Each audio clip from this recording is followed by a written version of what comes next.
ভেবেছি আমার কর্মী সমর্থকরা এলাকার নেতারা কুশল বিনিময় করার জন্য দাঁড়িয়ে আছেন, তাই আমি গাড়ি স্লো করেছি। অতর্কিতে হামলা, এমনকি কাঠের নতুন নতুন বাটামে একটা করে আলপিন লাগানো, যাতে সহজে অল্প সময়ে চোখে নাকে মুখে ক্ষতবিক্ষত করা যায়, আর হাতে পেট্রোল এবং কেরোসিনের জারকিন। যদি গাড়িটা ভাঙতে না পারে তাহলে ওই কোচবিহারে যে জেহাদিরা আমার গাড়িতে পেট্রোল ঢেলেছিল সেই একই কায়দায় তারা আমার গাড়ির উপরে পেট্রোল এবং কেরোসিন তেল দিয়ে পুড়িয়ে মারার চক্রান্ত করেছিল।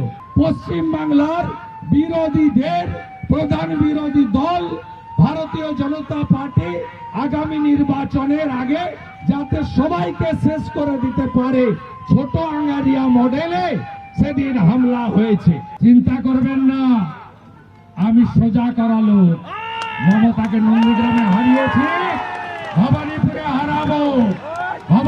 হারাবো। জেনে গেছে জনতা,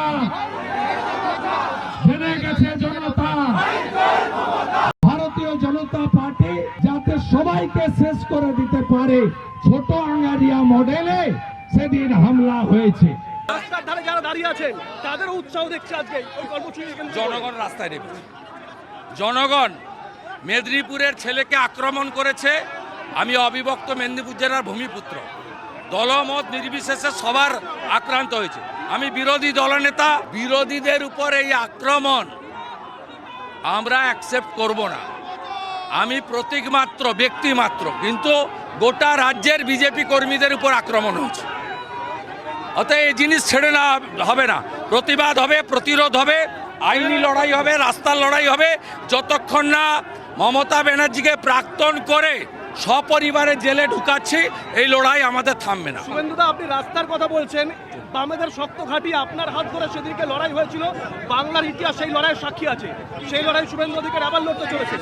আমি প্রত্যেক দিনই মাঠে থাকার চেষ্টা করি। আমার হাজার হাজার কার্যকর্তা, এরাই দেবতুল্য, এরাই হচ্ছে আমাদের আন্দোলনের প্রেরণা। একটু আগে তালড্যাংরাতে ফর্ম 7 জমা দিতে গিয়ে ওখানকার বিধানসভার কনভেনার আক্রান্ত হয়েছে। দিকে দিকে গণতন্ত্র আক্রান্ত।